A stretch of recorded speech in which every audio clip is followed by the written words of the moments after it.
every day. I used to hear that when I was little, you know, oh, I think about this person every day, and I always thought, no, you don't think about it every day, but I can honestly say that every single day since she's died, I've thought about her.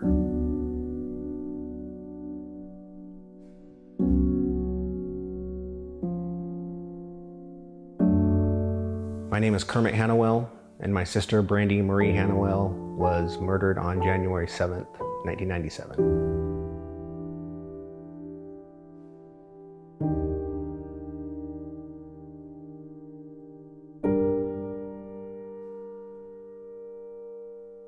So this is what Brandi wrote to Kerm and gave to him on his graduation.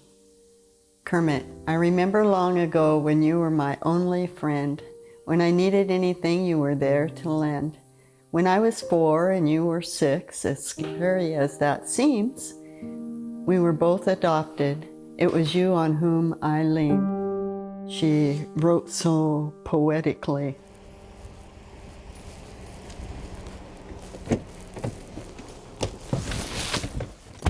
This is very likely the route I probably took on that day.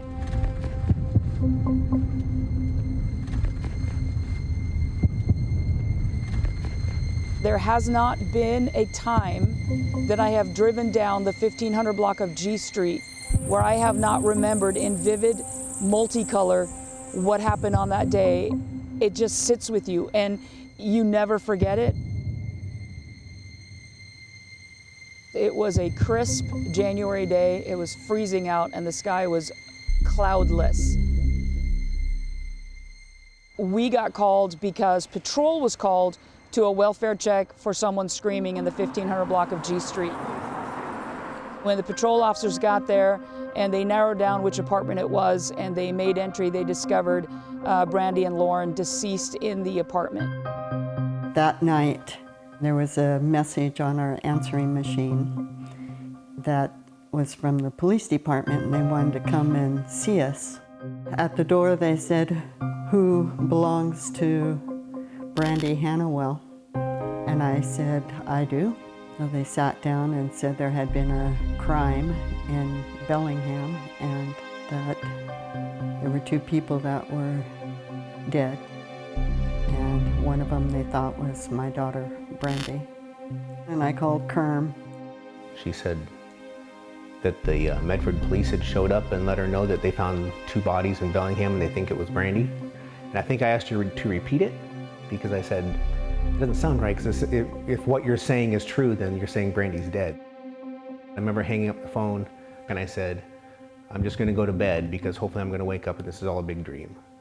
And then I went to bed and woke up the next day and it was still true, so. We never really heard any more about what happened.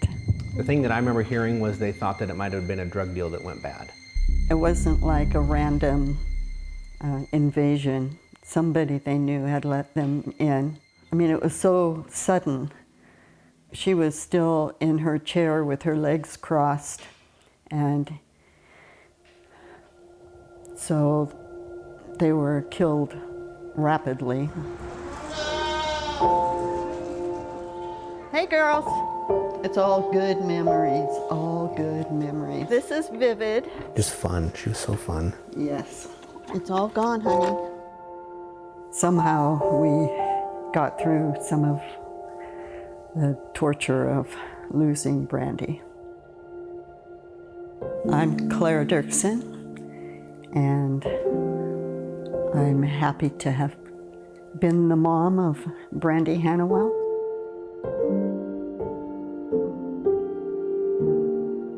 How can this person live knowing he did this to 2 people? I don't know.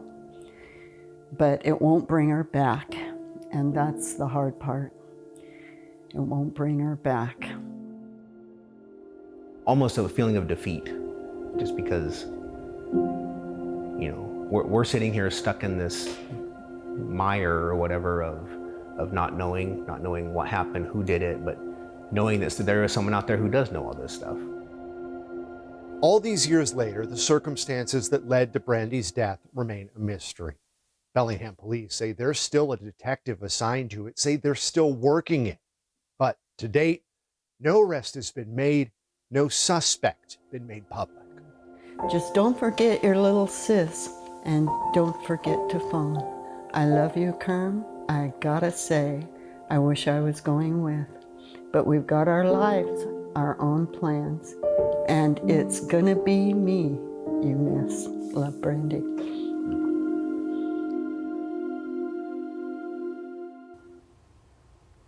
To learn about the latest case, to get updates on past stories and more, you can subscribe to receive updates from our Unsolved team a couple of times a week. Just text the word Unsolved to 206-448-4545.